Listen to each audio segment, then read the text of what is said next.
So when you see a verse like, for example, like Matthew chapter 8, verse 8, where it's speaking in the third person of Matthew, and how some Christian scholars, I'm not saying it's a consensus or anything, but some Christian scholars say that they don't believe that Matthew actually wrote Matthew.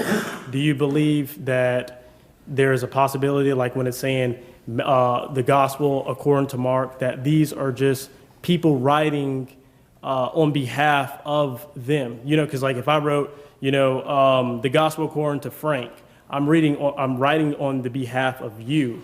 Because if you were writing it, you wouldn't say the gospel according to Frank. You would say, the gospel according to me, or, oh, this is my gospel. You might put your name on it. There aren't names on the Gospels, we know that. But the earliest testimony from the earliest folks who knew the people that wrote it down say that Matthew, Mark, Luke, and John wrote that down. That's the best evidence we have.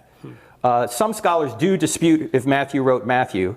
Most people are pretty sure Luke wrote Luke, because Luke also wrote Acts. And Luke was an historian of first rank. John could have been written by Lazarus, actually, if you look at some of the data. But regardless of who wrote it, whoever wrote it is an eyewitness, because it's filled with eyewitness details and only an eyewitness would know. So there's ways of pointing out that even if you don't have the right name on the gospel, it's still written by somebody reliable.